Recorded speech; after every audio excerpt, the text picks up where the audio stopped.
Et bienvenue. Aujourd'hui, je vais te parler prise qu'on a sur nos accus, sur nos lipos qu'on utilise en voiture RC. C'est parti.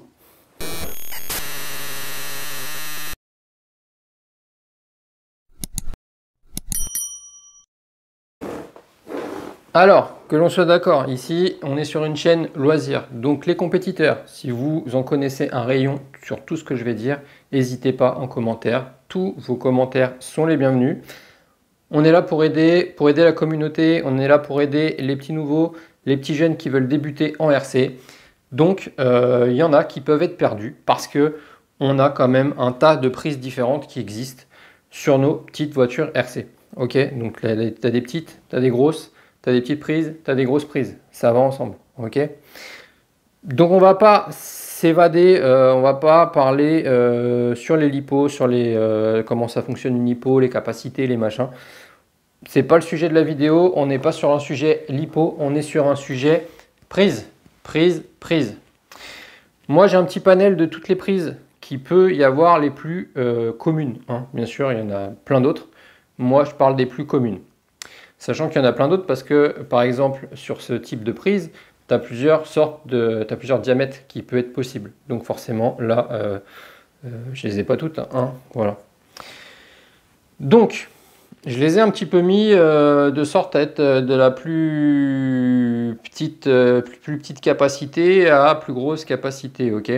À savoir, c'est que plus ta prise, ton connecteur va être gros, plus il va avoir une capacité à faire passer du courant. Donc déjà, ça c'est un point quand même qui est important, mais qui est logique hein, pour tout le monde. On a des connecteurs ronds comme ça. On a des connecteurs plats comme ça. On a des connecteurs pas terribles comme ça. Ok.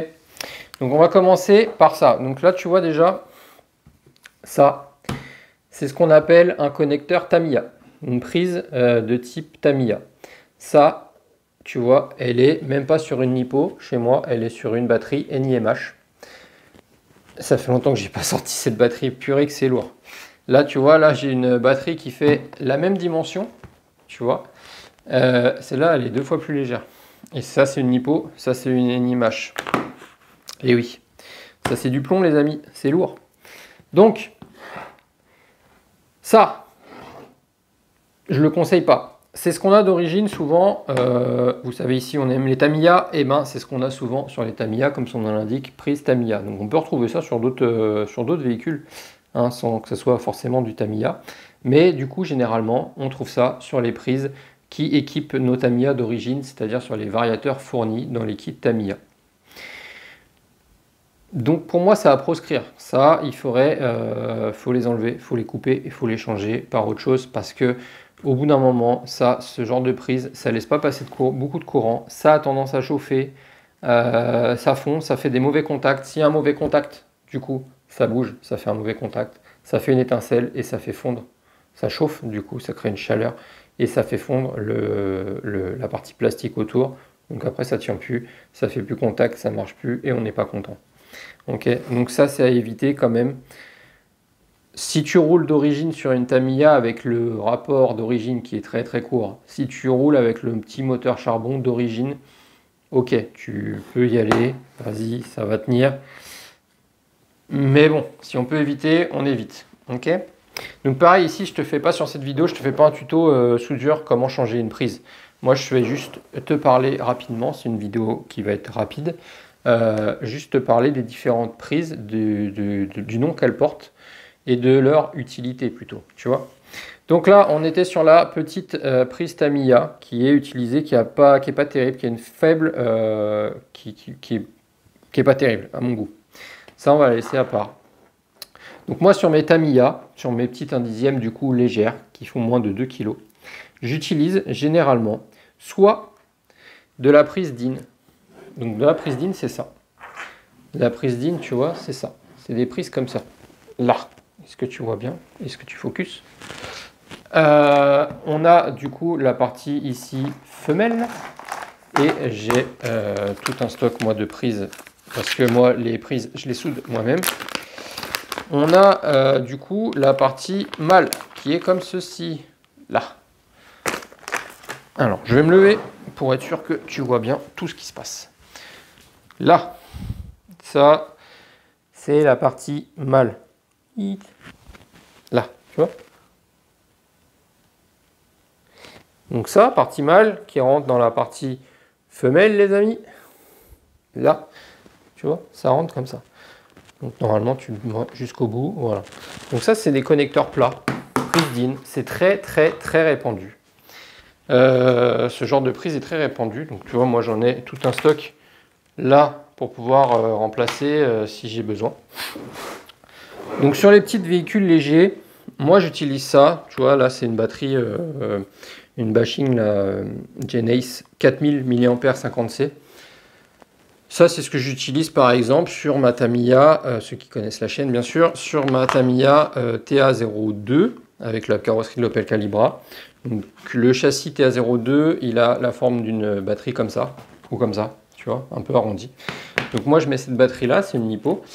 Et du coup, j'ai cette prise-là dessus qui va bien. Moi, j'ai mis du coup la prise DIN comme ça sur le variateur qui était à la base équipé d'une prise Tamiya comme ça. Je l'ai coupé et j'ai soudé ça à la place. C'est relativement simple à souder, tu vois, tu as de la place quand même sur les connecteurs ici pour venir souder. Tu mets un petit bout de gaine thermo et c'est parti. Une fois que c'est soudé, gaine thermo, ça donne, ouais, ça donne ça, tu vois, tout simplement. Deux fils qui sortent, clac. Donc ça, des fois tu vois ça sur des véhicules qui sont équipés en 6S. C'est pas terrible quand même. Connecteur plat. Donc connecteur plat, c'est deux trucs qui s'emboîtent comme ça à plat. Sur les bosses, vibration, ça va vibrer, ça va faire ça, ça va pouvoir commencer à faire du coup des petites étincelles et ça peut risquer de faire des faux contacts et de faire fondre cette prise aussi. Donc c'est moyen. Privilégiez les connecteurs ronds. Donc connecteur rond, donc pareil, ça c'est de la 2S, 2 cellules, donc on est en 7 volts 2, ok, 7 volts 4, pardon. Connecteur rond, LiPo 2S, tu as ça. On a ce type de batterie, donc ça s'appelle une shorty. On a ce type de batterie où tu vois, tu as directement le plus et le moins, là, le plus, le moins, qui sortent, et c'est des petites prises rondes. Petites prises rondes. Donc là, je t'en ai sorti deux parce qu'en fait, on a plusieurs diamètres possibles. Il y a du 4 mm, ça c'est du 4 mm, ça c'est du 5 mm, et je crois que ça doit exister aussi en 6 mm. Donc ces connecteurs, c'est beaucoup les compétiteurs qui utilisent ça. Ça te permet de ne pas avoir de prise. Tu branches directement ton Vario, qui va être équipé directement avec des prises comme ça, et que tu vas venir brancher directement dessus. C'est ce qu'on appelle des prises PK. Donc tu as plusieurs diamètres. Donc tu vois par exemple moi là, cette prise-là, elle va s'adapter sur deux diamètres. Elle va s'adapter sur du 4 et sur du 5 mm. Donc là, j'ai une LiPo en 4. Donc je vais le mettre dedans. Ça va rentrer que sur la première partie. Je suis bon. Hop. Et si je veux le mettre sur l'autre, bah, la première partie, elle va rentrer. Et la deuxième partie, elle va rentrer pour faire mon diamètre. Donc ça, ils sont plutôt pas mal ceux-là parce qu'ils existent en... Enfin, du coup, ils font les deux diamètres. Mais sinon, tu peux les mettre en un seul diamètre. Comme par exemple, là. Tu vois, tu as ça. Donc là, du coup, tu as un seul diamètre qui va être adapté, lui, pour celui-là. Ok. Donc ces lipos-là, elles sont bien parce que du coup, tu vois, tu n'as pas de fil. Tu pas de fil. Les prises, du coup, elles sont intégrées directement dessus. Et tu vas venir brancher. Tu n'as pas non plus le petit fil comme ça d'équilibrage que tu peux avoir sur toutes les lipos. Toutes les lipos, elles ont ça, tu vois. Là, là, là. Elles ont tout ça. Sauf quand même certaines Traxxas qui sont intégrés. Et du coup là bah, c'est pareil, c'est le même principe, c'est intégré. Donc c'est des LiPo 2S. Donc en gros tu as trois trous, tu as ton plus, ton moins et tu as ta prise d'équilibrage au milieu. Donc ce qui te permet d'avoir un véhicule où tu ne vas pas être encombré avec des prises qui vont se balader. Donc sur les petits châssis 1 dixième c'est très bien. Tu vas du coup avoir un bon connecteur parce que c'est du connecteur rond. Donc directement dedans, donc tu es tranquille avec ça une fois que c'est branché. Et du coup, de ton variateur, tu vas sortir directement ta bonne prise au bon diamètre. Tu vas mettre ça dedans et t'es parti. Celle-ci, petit inconvénient, c'est que pour les charger, du coup, tu es obligé d'avoir un adaptateur de ce genre-là. C'est-à-dire qu'il te faut la prise équipée de la prise d'équilibrage pour venir charger sur ton chargeur. Les plus communs, c'est comme ça. Donc tu vas venir mettre ton plus, tu vas venir mettre ton moins, et tu vas venir mettre ta petite prise d'équilibrage au milieu. Et là, tu te retrouves avec une lipo équipée comme celle-là, en gros. Hein. Donc, tu vois, moi, sur par exemple, mon M châssis, je fais ça, je mets une batterie comme ça, parce qu'elles sont bonnes, celles-ci, je les aime bien. On est quand même sur du 120C, là, elle est top. En plus, c'est une HV, celle-ci. Et du coup, je lui mets ça, ou directement ça, donc c'est la même chose, tu vois, mais sans le fil d'équilibrage dessus. Je lui mets ça et je suis parti en prise d'in dessus, parce que mon vario, je l'ai mis en prise d'in sur mon châssis. Donc pour charger, du coup, là, tu es parti, tu peux charger, tu as ta fiche d'équilibrage, ta prise d'in, et tu peux charger. Donc, c'est quand même mieux d'avoir ça au niveau contact, ça sera mieux que ta prise d'in. Mais bon, sur les petits véhicules légers, je te dis, la prise d'in, elle est largement suffisante, elle est très bien. Donc on a ça c'est la fiche d'in. Mâle, femelle, pardon, sur la lipo, et mâle du côté variateur. Ensuite, on a du coup, donc ça c'est ce que j'utilise moi sur mes châssis Tamiya qui sont légers, 1/10 en 2S, j'utilise ça. À partir du 3S, j'utilise des prises plus grosses. Donc là, on a une lipo 3S. Là, on a une 4S. Si on veut faire du 6S, 6S, t'en mets 2, ou 8S, t'en mets 2 comme ça. J'utilise, tu vois, de la prise quand même vachement plus grosse. Ça, c'est ce qu'on appelle de l'EC5. Ça, c'est ce qu'on appelle de l'XT90. Tu vois, c'est marqué dessus. XT90. Là. Ça, c'est des très bonnes prises, que ce soit l'une ou l'autre. C'est totalement, pour moi, la même catégorie. C'est des connecteurs qui sont ronds. Je vais me bouger encore mes fesses. On a dedans, tu vois, c'est rond à l'intérieur. C'est du connecteur qui est rond. Donc, qui rappelle un petit peu ce type de prise. Là, comme je t'ai montré, rond, tu vois. Donc, c'est des bons connecteurs. Toujours à privilégier par rapport au connecteur plat. Tu auras un meilleur contact. Tu as une plus grande surface, ça ne va pas vibrer. C'est pas deux parties qui sont collées l'une à l'autre. C'est vraiment un truc rond qui est emboîté. Un cône. Enfin, un cône, oui. Non, pas un cône, c'est droit. C'est pas un cône. Bref. Donc, on a ça. EC5. Donc, celle-ci, comme celle-ci, elles existent en plusieurs diamètres. Donc, ça, c'est les plus communes. EC5 XT90. Tu as aussi une qui est commune au niveau des XT, c'est la XT60. Donc la XT60, tu la retrouves souvent sur tes prises de chargeur XT60. Tu vois la différence de taille? Là, tu vois, tu as quand même une différence. En gros, plus le chiffre est gros, plus ta prise est grosse, tout simplement. Donc XT60, tu retrouves ça souvent sur tes chargeurs. Donc après, tu mets souvent un adaptateur XT60 qui va partir directement en ta bonne prise par rapport à ta batterie. Donc pareil, toujours, côté batterie, on est sur du femelle. Côté chargeur ou côté variateur, on est sur du mâle. Donc pareil, tu vois, moi, les connecteurs, je les achète comme ça. Du coup, je me les soude moi-même. Donc entre les deux, là, on est sur le même diamètre. Tu vois, EC5, XT90, on est sur le même diamètre. Ce qui veut dire que, alors ça c'est valable que dans un sens.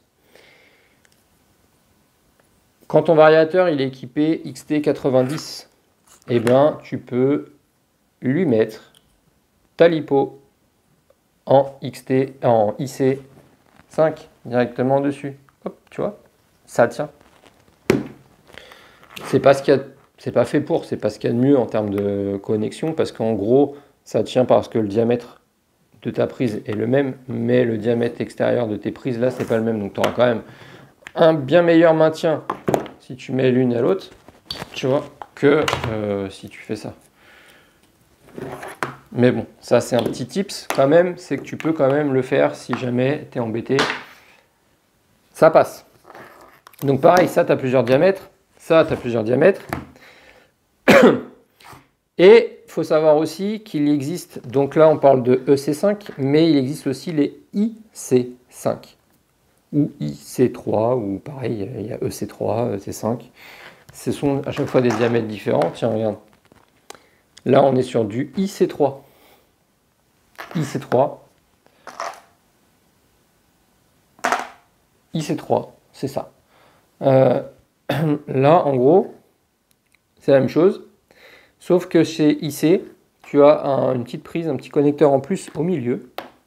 Tout petit là au milieu, tu as une petite fente en plus pour faire passer des informations, parce que ça c'est chez Spectrum que tu trouves ça. Donc, par exemple, quand tu achètes une Arma, elle est équipée normalement de prise IC. Donc suivant les dimensions, IC3, IC5 qui est beaucoup plus connu. Et IC5, bah, ça correspond à EC5, sauf que tu n'as pas le petit connecteur au milieu qui te sert pour des informations quand c'est des batteries, quand c'est des LiPo Spectrum, que tu as un chargeur Spectrum, ils vont pouvoir discuter ensemble, tu vois.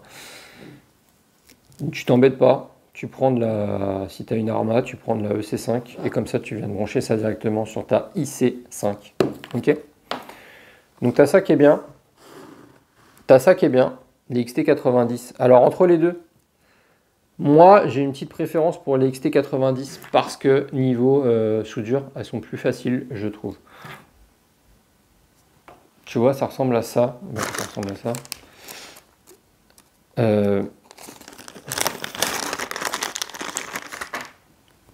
Ça ressemble à ça. En gros, tu passes ton fil, ça, tu le mets sur ton fil, et là, tu vas venir poser ton fil tout simplement dessus et mettre ta soudure, ton étain dedans. Et après, tu vas venir emboîter, bim, dedans, et ta prise, elle est faite. C'est beaucoup plus simple que les EC5 où tu vas, pareil, venir mettre ton truc dedans, tu vas souder, et après, bien souvent, il va falloir venir mettre un coup de marteau pour pouvoir emboîter ta prise métallique dans ta prise là extérieure plastique. Donc c'est un petit peu galère des fois à emboîter.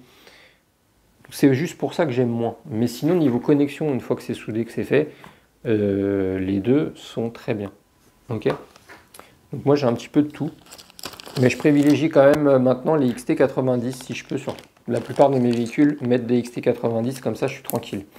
Donc pas sur les véhicules légers parce qu'on est sur de la grosse prise, tu vois. J'ai pas besoin sur mes petites 1/10, ça sert à rien. Mais sur les grosses, oui, c'est mieux. Donc tu vois, j'en ai plein. Hein. J'ai de la C5, tu vois, regarde, j'en ai plein à souder. Donc voilà, on a fait le tour de ça. Et le dernier petit loup qui nous manque, c'est Traxxas. Donc Traxxas, ils nous ont fait des connecteurs qui sont quand même conséquents en taille, tu vois. Ça, c'était sur un X-Max 8S. Mais c'est des connecteurs plats, donc un peu comme DIN, comme les prises DIN, tu vois. Bon, en plus gros, hein, bien sûr, mais voilà. Alors, avantage et inconvénient de ça. Donc, inconvénient, c'est de la prise plate, donc contact plutôt mauvais. Inconvénient, toujours, c'est que Traxxas, bah, tu es obligé de brancher ça sur un chargeur Traxxas parce que en gros, et ça c'est un des avantages par contre de ça, c'est que tu n'as pas la prise d'équilibrage là qui se balade, elle est intégrée dans la prise. En gros, tu as tes fils d'alimentation et tu as sur les côtés des petits fils qui rentrent et qui vont du coup venir se gainer sur ton gros fil et ça sera les prises d'équilibrage qui vont jusqu'à ta batterie. Donc en gros, tu n'auras pas besoin de brancher sur ton chargeur et ta prise là, tu auras juste à brancher celle-là. Si tu as un chargeur Traxxas avec des batteries Traxxas, le truc il va tout faire tout seul. Donc ça c'est un avantage. Par contre inconvénient, comme je te dis, bah, c'est que normalement il te faut tout en Traxxas. Donc si tu n'as que du Traxxas, tu as un chargeur Traxxas, des LiPo Traxxas, un véhicule Traxxas, bah vas-y roule, hein, prends tout en Traxxas parce que du coup ça se passe quand même bien, même si c'est des connecteurs plats. Mais voilà, ça c'est un truc plutôt, on va mettre un petit peu à part. Ok. Donc gros véhicules, on privilégie les prises rondes comme ça. Et les petits véhicules, on va privilégier du coup des trucs plus légers, plus petits. Il n'y a pas besoin de passer beaucoup de courant dedans. Donc moi j'aime bien ça. Et sinon les prises DIN qui vont très bien, qui équipent souvent la plupart des véhicules RTR, hein, prise DIN. Ok. Donc chez Arma, tu vas trouver beaucoup de prises EC5, comme ça. Et chez les autres, tu vas trouver aussi beaucoup du coup de prises comme ça, qui sont celles-ci beaucoup utilisées aussi en dehors des véhicules RC. Tu vas les retrouver aussi sur d'autres types de machines électriques. Voilà, c'était un petit point sur les prises, sur ce qui existe. XT, EC, prise DIN, prise Tamiya, prise PK, prise Traxxas. Voilà la plupart des trucs les plus communs. Je te laisse là-dessus. J'espère que cette vidéo pourra t'être utile. N'hésite pas en commentaire à poser des questions si besoin. Et puis voilà. Allez, ciao.